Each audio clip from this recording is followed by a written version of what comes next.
ఎఫెసీయులకు రాసిన పత్రిక 4వ అధ్యాయం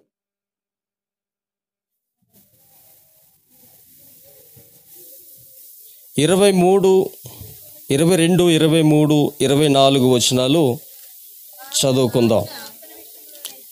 కావున ప్రవర్తన విషయంలోనైతే చెడిపోవు, మీ ప్రాచీన స్వభావమును వదులుకొని మీ చిత్తవృత్తి యందు నూతనపరచబడిన వారై నీతియు యథార్థమైన భక్తియు గలవారై దేవుని పోలికగా సృష్టింపబడిన నవీన స్వభావమును ధరించుకొనవలెను. స్తోత్రం చెప్పండి అందరూ కూడా. హల్లెలూయా. ఎఫెసీ సంఘానికి అపోస్తలుడైన పౌలు మాట్లాడుతున్నాడు. ఏమనంటే, మునుపటి ప్రవర్తన విషయంలో మీరు దురాశలతో ఉన్నారేమో. ఏ ఆశలు అంటాయి? దురాశలు. ఆశ ఉండొచ్చు కానీ ఎందుకని? నేను ఎక్కువ చదువుతూ ఉంటానంటే అందరూ బాగుండాలి. నీ పని ఏంటి అందులో? అందరూ బాగుండాలంట, అందులో ఈయన గారు కూడా ఉండాలట. చాలా సంతోషం, అందరూ బాగుండాలని కోరుకుంటాం. కానీ ఎవడైనా మన ఇంటి పక్కన 2 అంతస్తుల బిల్డింగ్ కట్టేస్తే ఎంత అసూయ వచ్చేస్తుందండి బాబు. వీళ్ళేదో జోబులో డబ్బులు తీసి చాలకి ఇచ్చేస్తున్నట్టు, వాళ్ళు ఏదో పెంచి పోషించేస్తున్నట్టు చాలా అసూయ. ఈ వాక్యాన్ని బట్టి మీరు ఈరోజు అసూయను విడిచిపెట్టాలా, దురాశలను విడిచిపెట్టాలా? స్తోత్రం కలుగును గాక. ఏమండి, దురాశతో ఉంటేనట దేవుడు మనల్ని ఆశీర్వదించలేడట. ఆశతో ఉంటేనే దేవుడు మనల్ని ఆశీర్వదిస్తాడు. మనం ఆశ కలిగిన వారముగా ఉండాలి తప్ప దురాశ మనలో ఉండకూడదు.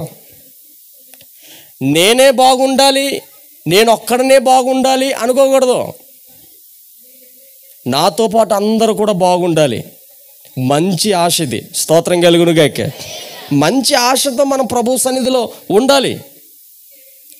అలాగే ఆత్మీయమైనటువంటి కొన్ని ఆశలు కలిగి ఉండాలి. ఆత్మీయమైనటువంటి కొన్ని ఆశలు మనం కలిగి ఉంటే నూతన సంవత్సరంలోకి మనం అడుగు పెట్టబోతున్నాం కనుక ఆ నూతన స్వభావం దేవుడు మనకి ఇవ్వబోతున్నాడు. స్తోత్రం కలుగును గాక. కాబట్టి మునుపటి ప్రవర్తనను మనం విడిచిపెట్టాలా.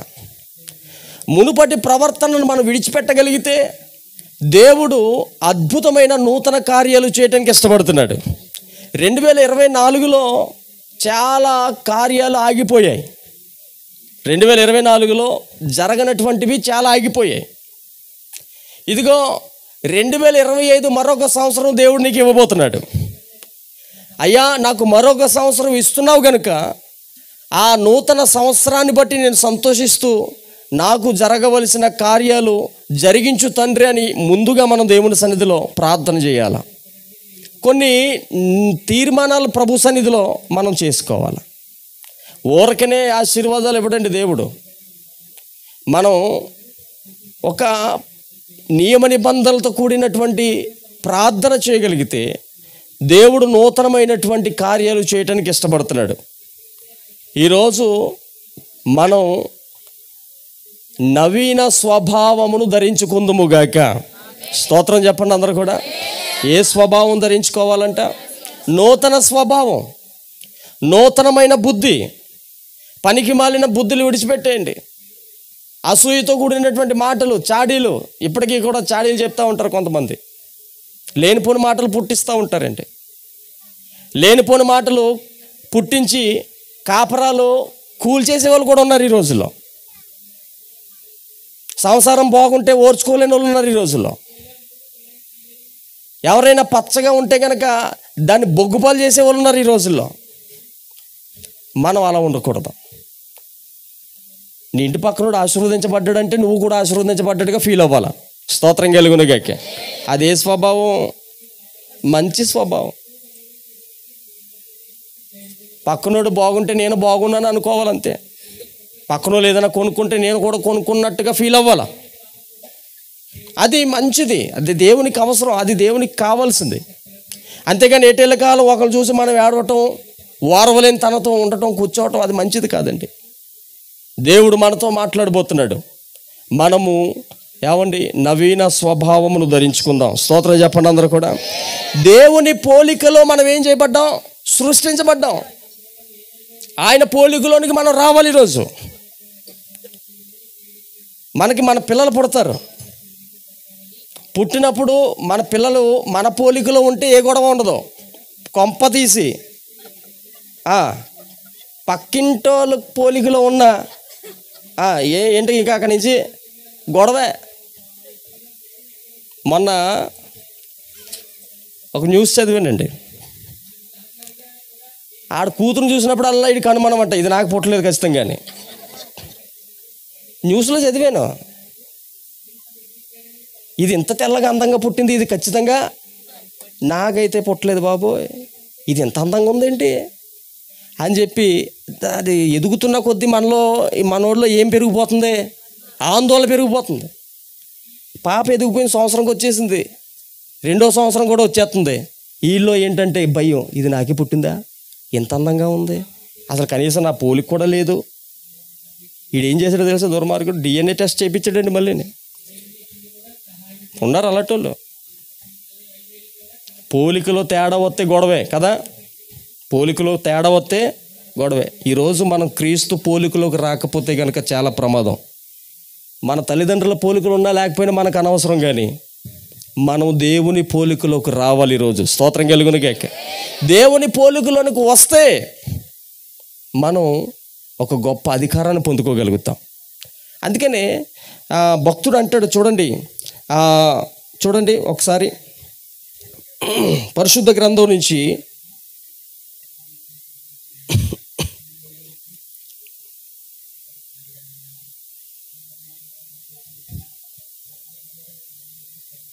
రెండవ కొరింథీయులకు రాసిన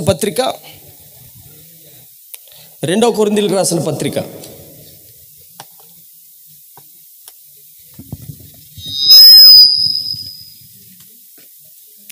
3వ అధ్యాయము 18వ వచనం.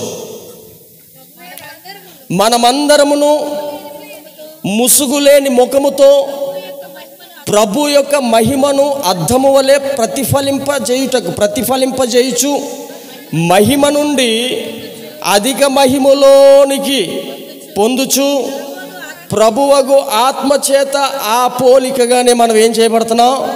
స్తోత్రం చెప్పండి అందరూ కూడా. మహిమలోండి ఎక్కడికి రావాలంట?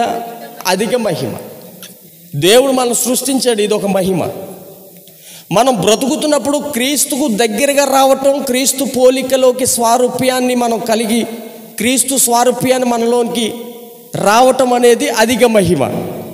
ఈ అధిక మహిమలోనికి మనం వస్తే, ఆ పోలికలోనికి మనం రాగలిగితే దేవుడు ఒక గొప్ప అధికారం ఇవ్వబోతున్నాడు.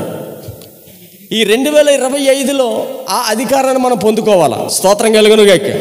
2024లో అధికారం ఉందో లేదో తెలియదు, కానీ 25లో మాత్రం మనకి ఏం రావాలా? అధికారం. ఏంటి అధికారం అంటే లోకానుసారమైన అధికారం కాదండి అది. అందుకే శిష్యుల దగ్గర అన్నాడు ఆయన, ఇదిగో మీరు పాములను, త్రేళ్లను,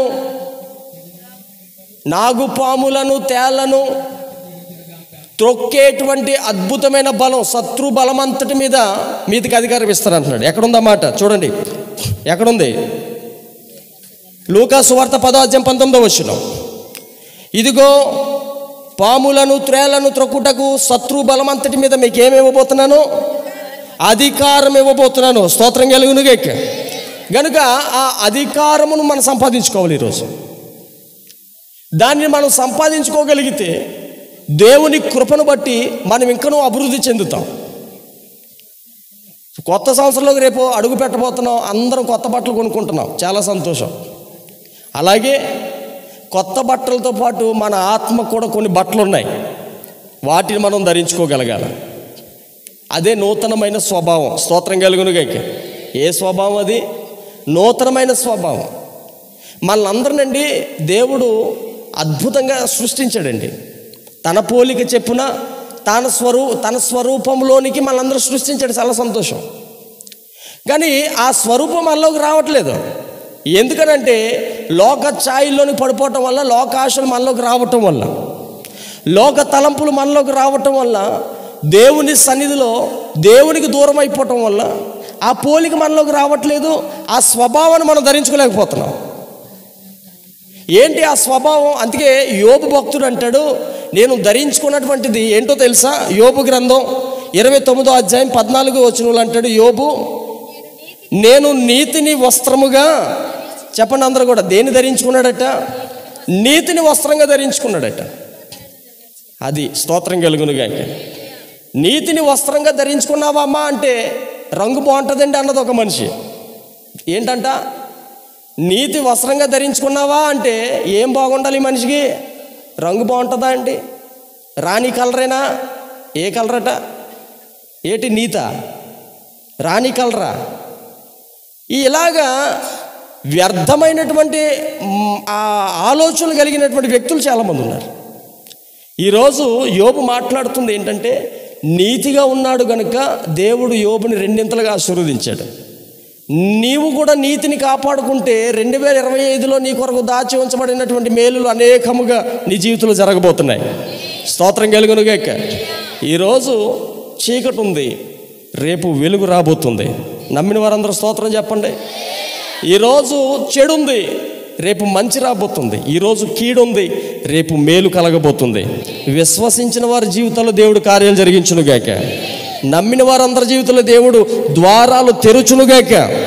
నూతనమైనటువంటి ఆ నవీన స్వభావం ధరించుకున్న వారే నూతన సంవత్సరంలోకి మీరందరూ అడుగు పెట్టుదురుగాక.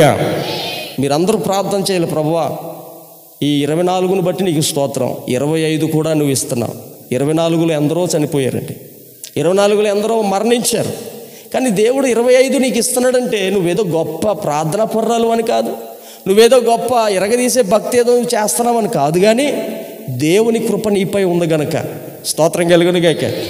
25లోనైనా నువ్వు మార్చుకుంటావని, సరి చేసుకుంటావని.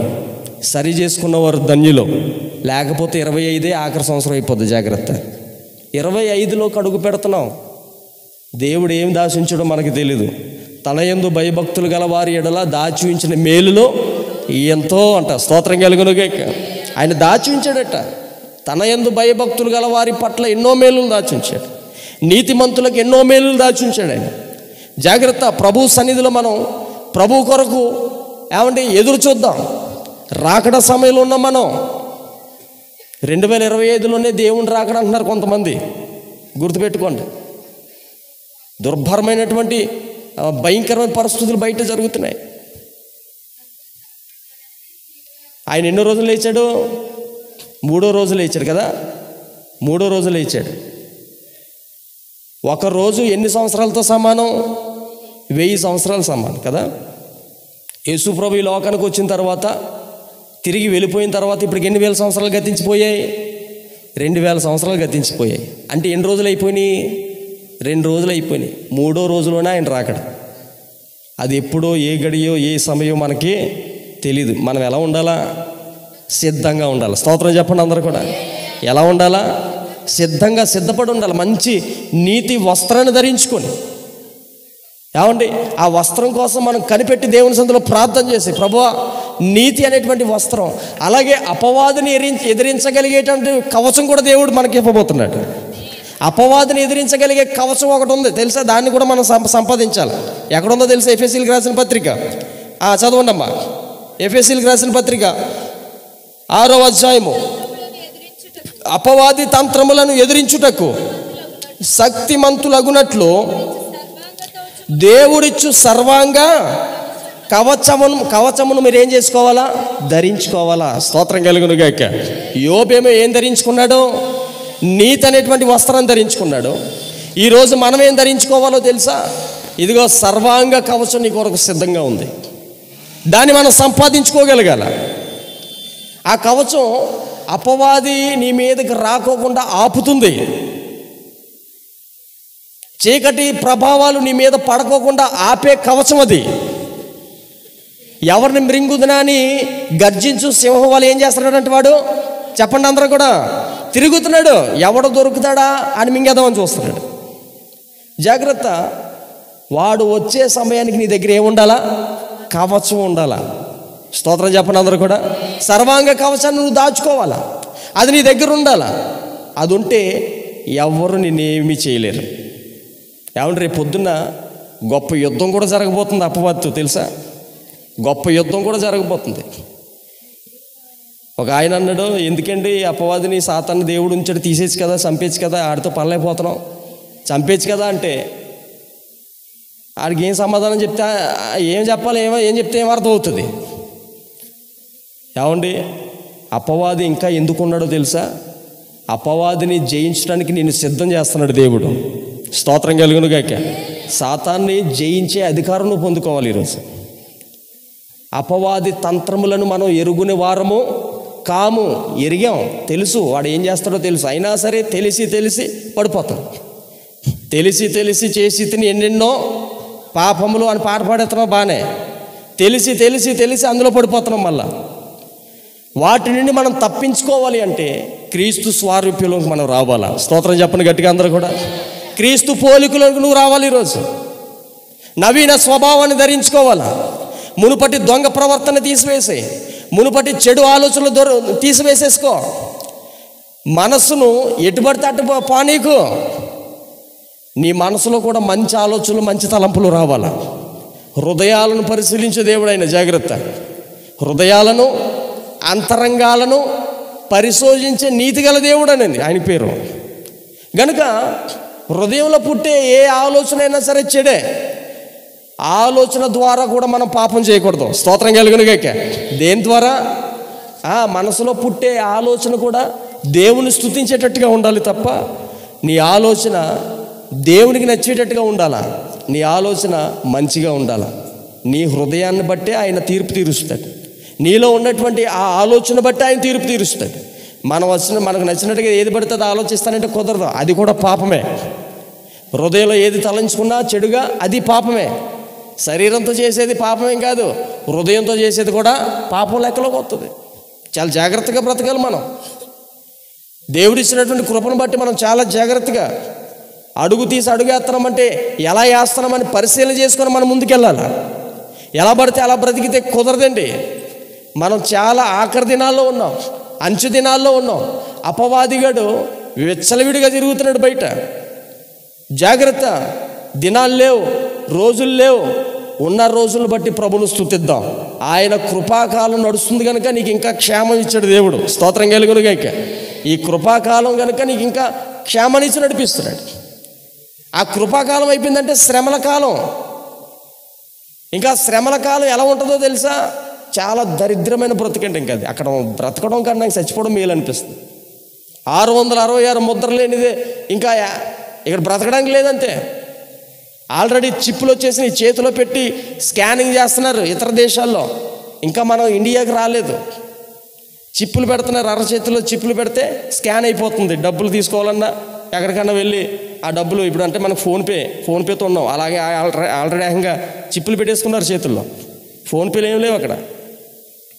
అది అలా 666 ముద్రకు వచ్చేస్తుంది. బైబిల్ గ్రంథాలు, ప్రకటన గ్రంథం చదవండి. ప్రకటన గ్రంథం చదివితే మీకు ఏంటో అర్థమైపోతుంది. వాక్యాన్ని ఎక్కువ చదవాలా. వాక్యాన్ని బట్టే మనం ధైర్యం తెచ్చుకోగలుగుతాం. స్తోత్రం కలుగును గాక. దేనిని బట్టి ధైర్యం? మనకే వాక్యాన్ని బట్టే. క్రీస్తుని కలిగి ఉందామండి. క్రీస్తు స్వారూప్యంలోకి మారిపోదాం. ఇంకా ఈ లోకం ఇదంతా వ్యర్థం. దీని వైపుకు చూడకండి, దాని వైపుకు వెళ్ళకండి. దేవుని కృపను బట్టి దేవుని వైపు చూడండి. ఆయన ఇచ్చినటువంటి నీతి వస్త్రాన్ని మనం ధరించుకోవాలి ఈరోజు. ఇంకా ఏమేమి ధరించుకోవాలో తెలుసా? ఇంకేమేమి ధరించుకోవాలంటే కొలసీలకు రాసిన పత్రిక 3వ అధ్యాయము 12వ వచనంలో ఒక మాట ఉంది. అది నేను చూపించి ముగిస్తాను. 11:30 అవుతుంది. కొలసీలకు రాసిన పత్రిక 3వ అధ్యాయము 12వ వచనం చదవండి. కాగా దేవుని చేత ఏర్పరచబడిన వారును పరిశుద్ధులను ప్రియులునైన వారికి తగినట్లు మీరు మొదటిది ఏంటి? ఏ మనస్సు అంటది? జాలిగల మనస్సు, దయాలత్వమును, వినయమును, సాత్వికమును, దీర్ఘశాంతమును ధరించుకొనుడి. స్తోత్రం చెప్పండి అందరూ కూడా. హల్లెలూయా. మొదటిది ఏంటి? ఏ మనస్సు? అది ఉందా? ఆ మనస్సు ఉందా? జాలిగల మనసు ఉందా? ఉందా లేదా? ఒకవేళ లేకపోతే నాకు ఈతండ్రి అని అడగండి ఈరోజు. రెండవది దయాలత్వం, వినయం, సాత్వికం, దీర్ఘశాంతం. ఇవన్నీ మనలో ఉండాలి. ఇవన్నీ మనలో ఉంటేనే నూతన సంవత్సరంలో ఉండేటువంటి మేలులు మనం పొందుకోగలుగుతాం. దాచ ఉంచబడినటువంటి ప్రతి ఈవులు మనం పొందుకోగలుగుతాం. ఇవేవి మనలో లేవనుకోండి, ఎంత ప్రార్థన చేసిన వ్యర్థమే. 24కి 25కి పెద్ద తేడా ఏముండదు. అడుగు పెట్టబోతున్న శుభ సందర్భంగా ఈరోజు మనం దాచుకోవలసింది మంచి మనస్సు, స్తోత్రం కలుగునుగాక, వినయము, విధేయత, దయాలత్వము. ఇవి మనం జాగ్రత్తగా అవలంబించగలిగితే దేవుని కృపను బట్టి, దేవుడిచ్చే ఆ గొప్ప భాగ్యాన్ని బట్టి ప్రభువును స్తుతించగలుగుతాం. కనుక దేవుని బిడ్డలారా, ఇంతవరకు విన్న వాక్యాన్ని బట్టి ప్రభు సన్నిధిలో ప్రార్థన చేసుకుంటూ ఇవి నాలోకి, నా హృదయంలోకి దయచేసి నాకు అనుగ్రహించు తండ్రి అని 1-2 నిమిషాలు ప్రార్థన చేద్దాం. మోకరించండి, ప్రార్థన చేద్దాం. మోకరించండి, ప్రార్థన చేద్దాం. మోకరించండి. నాయన, నూతన సంవత్సరంలోకి అడుగు పెట్టబోతున్న శుభ సందర్భంగా నీ సన్నిధిలో ప్రభువా, మేము పరిశుద్ధులముగా జాలిగల మనస్సు, దయాలత్వము, వినయము, సాత్వికము, దీర్ఘశాంతము వీటిని ధరించుకునేటువంటి మంచి మనస్సును మాకు దయచేతండి దేవుని సన్నిధిలో ప్రార్థన చేద్దాం. ఇంచుమించు దేవుడు అర్ధగంట మనతో మాట్లాడాడు. దేవుని సన్నిధిలో ప్రార్థన చేద్దాం. ప్రభువా, నీకు వందనాలు అయ్యా, మీకు స్తోత్రం. 2 చేతుల పైకి స్తోత్రం చెప్పండి. అందరూ కూడా 2 చేతుల పైకి ఎత్తి గట్టిగా స్తోత్రాలు చెప్పండి. హల్లెలూయా, హల్లెలూయా, హల్లెలూయా. ప్రేమించేదా యేసు రాజా, నిన్నే ప్రేమించేదా, ప్రేమించేదా యేసు రాజా, నిన్నే ప్రేమించేదా, ప్రేమించేదా, ప్రేమించేదా, ప్రేమించేదా, ప్రేమించేదా నా ప్రాణమున్నంత వరకు, నే మట్టిలో చేరే వరకు, నా ప్రాణమున్నంత వరకు, నే మహిమలో చేరే వరకు ప్రార్థించేదా యేసు రాజా, నిన్నే ప్రార్థించేదా, ప్రార్థించేదా యేసు రాజా, నిన్నే ప్రార్థించేదా, ప్రార్థించేదా. అందరం పాడదాం. ప్రార్థించేదా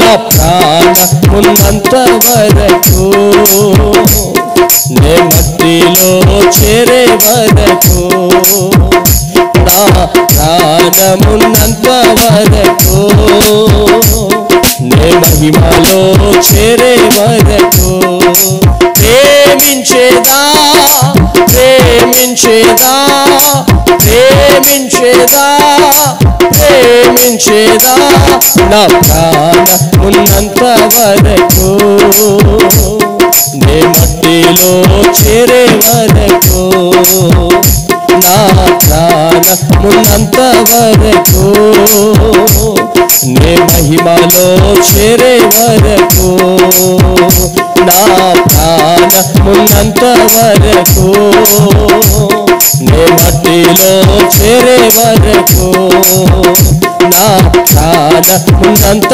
వరకు, నే మహిమలో చేరే వరకు. హల్లెలూయా. 2 చేతుల పైకి స్తోత్రం చెప్తా గట్టిగా. హల్లెలూయా, హల్లెలూయా, హల్లెలూయా, హల్లెలూయా, హల్లెలూయా, హల్లెలూయా. అయ్యా, నాకు నూతన మనస్సును దయచే ప్రభువా. అయ్యా, మునుపటి ప్రవర్తనను విడిచిపెట్టి ప్రభువా, నీ సన్నిధిలో నూతన స్వభావం కలిగిన దానిగా, వాడిగా నీ సన్నిధిలో అభివృద్ధి చెందుటకు, నూతన దీవెనలు పొందుకునే వానిగా, నూతన ఆశీర్వాదాలు నా కొరకు దాచి ఉంచబడిన ప్రతి మేలు నేను పొందుకునే వానిగా ఈరోజు నన్ను సిద్ధపరచండి, నన్ను సిద్ధపరచండి. సిద్ధపరచిన ఒక గొప్ప నాయన వదకు తేబడిన గొర్రె పిల్లవలే నీ సన్నిధిలో ప్రభువా మేమందరము నీకు దగ్గరగా బ్రతుకుటకు కృప చూపించండి తండ్రి. మీకు వందనాలు, వందనాలు, వందనాలు. హల్లెలూయా, హల్లెలూయా, హల్లెలూయా. ప్రార్థన చేసుకుందాం, ప్రార్థన చేసుకుందాం. మమ్మల్ని తిరిగిగా ప్రేమిస్తున్న మా ప్రియ పరలోకపు తండ్రి, నీ ఘనమైన శ్రేష్ఠనామమును బట్టి వందనాలు చెల్లిస్తున్నాం. ఇంతవరకు మా బిడ్డలతో మాట్లాడినందుకు వందనాలు. నిజమే ప్రభువా, మునుపటి ప్రవర్తన